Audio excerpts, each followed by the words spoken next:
उस mafia lady ने मस्तान से कहा वो भले ही किसी की नहीं सुनता हो, लेकिन वो मेरी सुनेगा क्योंकि दाऊद मेरा बेटा है।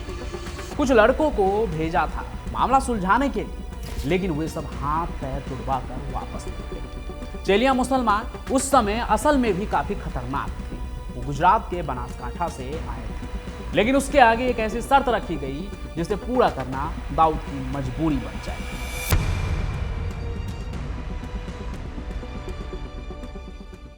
दाऊद ने वैसे तो बड़े बड़े कांड किए हैं, लेकिन 25 साल की उम्र में ही वो कैसे इतना बड़ा नाम बन गया कि उसने मुंबई के सबसे बड़े स्मगलिंग किंग हाजी मस्तान को पनाह दे दी।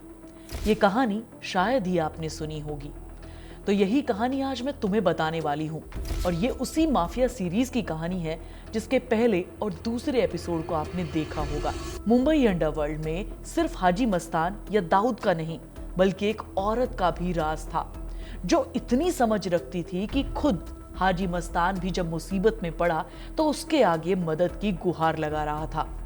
कर्जे में डूबा मुंबई का स्मगलिंग किंग जैनाबाई के आगे हाथ फैलाए उससे निकलने का रास्ता पूछ रहा था, जिसका सॉल्यूशन जैनाबाई हाजी को दाऊद और उसकी ताकत बताती है। अब तक की ये कहानी आप पिछले 2 एपिसोड में देख सकते हैं, लेकिन 25 साल का दाऊद कैसे हाजी मस्तान का रखवाला बनेगा, उसकी कहानी अब देखिए। रात के 10 बज रहे थे। बाहर बारिश फिर से तेज हो गई थी। बादलों ने आसमान को अपने अंधेरे में समेट लिया था। जैनाबाई, जिसने बोटियां तोड़ते हुए हाजी मस्तान को समझाया कि फिल्मों में पैसा लगाकर कर्ज से नहीं उबरा जा सकता है, वो अब अपना खाना खत्म कर आराम से 3 सीटर सोफे पर बैठ चुकी थी। लेकिन सामने खड़ा मस्तान हैदर मिर्जा यानी हाजी मस्तान अभी भी बेचैनी से ड्राइंग रूम के फर्श पर टहल रहा था, क्योंकि उसकी परेशानी अभी खत्म नहीं हुई थी। अभी भी उसे अपने सवालों का जवाब नहीं मिला था। हाजी मस्तान स्मगलिंग की दुनिया से बाहर निकलने के लिए खुद को 2 रास्ते दिखाते हैं। पहला फिल्म, जिसे जैनाबाई ने नकार दिया था।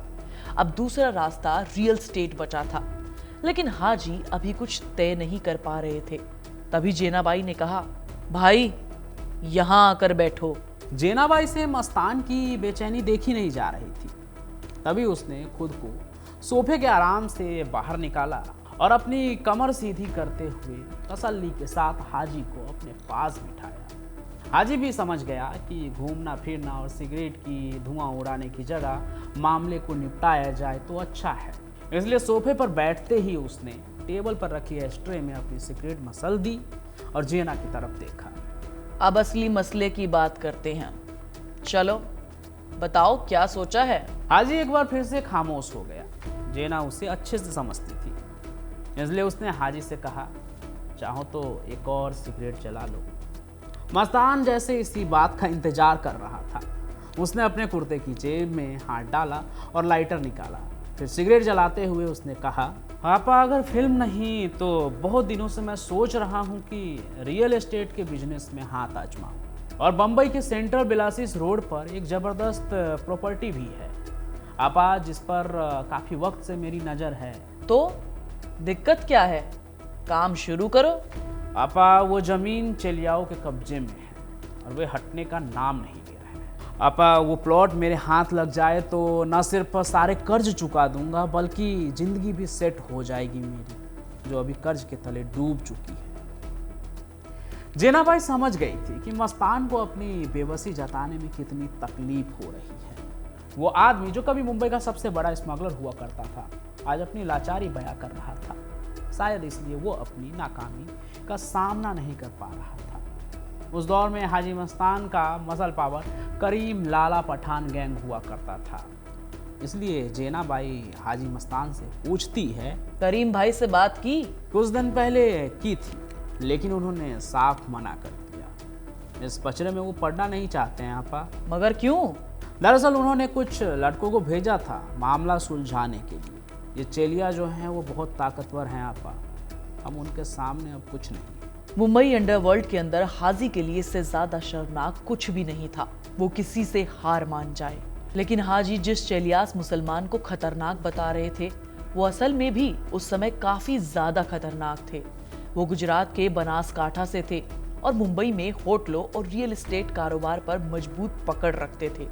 वो अपनी जमीन और इज्जत के लिए जान तक दे सकते थे। हाजी मस्तान की परेशानी सुन जेनाबाई हल्का सा मुस्कुराए। हाजी समझता था कि इसका मतलब है कि जेनाबाई के दिमाग में कुछ चल रहा है। फिर उन्होंने टेबल से एक कागज उठाया, फिर एक बॉल पेन हाथ में लिया और उससे कागज के बीचों बीच एक लकीर खींच दी। फिर उन्होंने हाजी से कहा कि भाई इस लकीर को बिना छुए छोटा कर सकते हो क्या? मस्तान जेना के इस सवाल पर ना झुंझला गए, इतना कि उन्होंने कहा आपा मैं पहले से ही परेशान हूँ और आप मुझसे ये पहेली पूछ रही हैं। जेनाबाई ने हाजी के झुंझलाहट का कोई जवाब नहीं दिया और मुस्कुराई।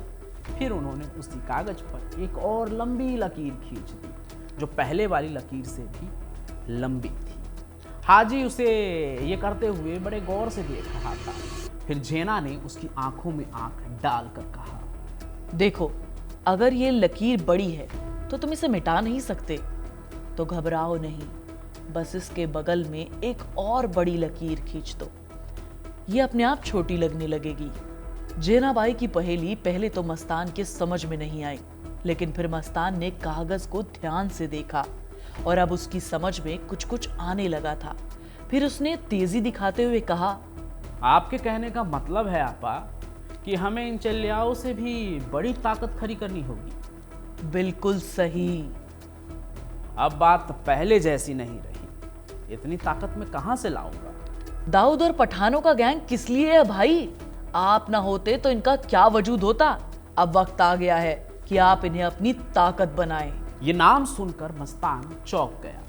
पठान गैंग तो फिर भी समझ आ रहा था उसे, क्योंकि हाजी का करीम लाला से पुराना रिश्ता था। लेकिन इब्राहिम कास्कर के बेटे दाऊद और सबीर उसके पहुंच से बाहर थे। ऊपर से असल परेशानी ये थी कि पठान गैंग और इब्राहिम ब्रदर्स दो ऐसे गुट थे ना जो एक दूसरे के खून के प्यासे थे। मुंबई की गलियों में दोनों की दुश्मनी किसी से छुपी नहीं थी। इसलिए जेना के सुझाव पर हाजी ने कहा, आपा ये मुमकिन नहीं है।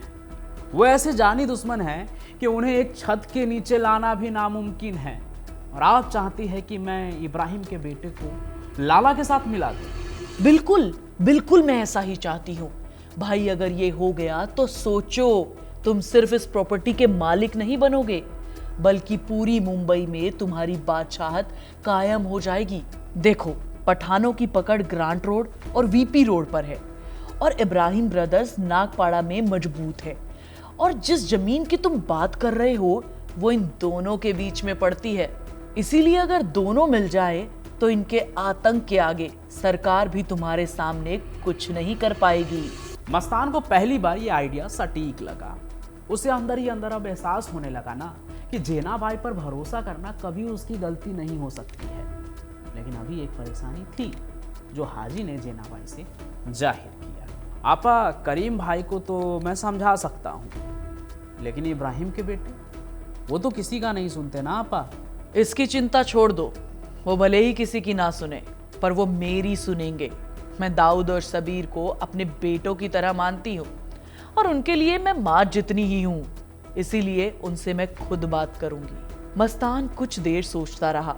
उन्हें जेना की बातों पर भरोसा तो था, लेकिन साथ ही वो ये भी जानता था कि अगर इन दोनों को साथ मिलाना है तो कोई ठोस वजह देनी चाहिए, नहीं तो वो यूं ही अपनी दुश्मनी भुलाकर एक नहीं हो जाएंगे। हाजी बिल्कुल सही सोच रहा था और उसने जेना को भी ये बताया, पर जेनाबाई के पास हर सवाल का जवाब था। उसने कहा, हाजी भाई, कटे हुए रस्सी एक हो सकते हैं, बस एक गांठ की जरूरत होती है और इन दोनों दुश्मन को जोड़े रखने के लिए धर्म उस गांठ का काम करे। भाई, ये लोग भले ही शरीयत का पालन ना करें, लेकिन धर्म की आड़ में कुछ भी कर सकते हैं, बस इसी को हथियार बनाना है। मस्तान को अब पूरी तरह से बात समझ में आ गई थी। उसे अब ऐसा लग रहा था कि जेनाबाई न सिर्फ एक बेहतरीन सलाहकार थी, बल्कि उनसे बड़ी सियासी खिलाड़ी शायद ही कोई और थी। सब कुछ जानती थी और यही वजह थी कि हाजी जैसे बड़े डॉन ने भी उसे अपना सलाहकार बनाकर रखा था। रात अभी भी अपने सुरूर पर थी, पर बेतुल सुरूर के अंदर मस्तान के लिए काले बादल छटने लगे थे। तभी तो इस बार सिगरेट बुझाते हुए मस्तान में कोई बेचैनी नहीं थी, बल्कि सुकून था। उसने पहली बार महसूस किया आज जो रास्ता जेनाबाई ने उसे दिखाया है वो मुंबई के इतिहास में एक नया अध्याय लिख सकता है। लेकिन ये कहानी यही खत्म नहीं होती है मेरे दोस्त। भले ही रात के साये में ये सौदा तय हो गया था, पर उसे अंजाम देना अभी बाकी था। और यहीं से हाजी के विला के अंदर दाऊद की एंट्री होगी। जेना दाऊद को पुलिस और उसके बाप से बचाएगी, लेकिन उसके आगे एक ऐसी शर्त रखेगी जिसे पूरा करना दाऊद की मजबूरी बन जाएगी। और फिर होगा पाक कुरान का नाम लेकर मुंबई के तमाम डॉन के बीच एक समझौता। बस आपको थोड़ा इंतजार करना होगा। जल्द ही माफिया क्वीन का चौथा एपिसोड भी आ जाएगा शनिवार को, क्योंकि हर बुधवार और शनिवार को अभी आप क्राइम कनेक्ट पर देख रहे हैं सीरीज अंडरवर्ल्ड की सीरीज माफिया क्वीन। तो अगले एपिसोड का इंतजार कीजिए और तब तक कमेंट में बताइए कि आपको क्या लगता है आगे की कहानी में क्या होगा। क्या दाऊद इन सभी को खत्म करके आगे बढ़ेगा या कोई समझौता होगी या क्या होगा? आप कमेंट करके जरूर सोचिए कि क्या हो सकता है। और साथ ही साथ आज की इस कहानी को लाइक कीजिए, ज़्यादा से ज़्यादा शेयर कीजिए और हमारे इस चैनल को, आपके इस चैनल को सब्सक्राइब कर लीजिए ना। और साथ में जो बेल आइकन दिख रहा है उसे दबा दीजिए ताकि कहानी का जो हर नोटिफिकेशन है ना वो आप तक पहुंचे। पंचम प्रकाश की कहानियां आप तक बिना किसी रुकावट के पहुंचे। बाकी मैं तो यूं ही आपसे मिलता रहूंगा। बस तब तक के लिए आपका बहुत बहुत धन्यवाद।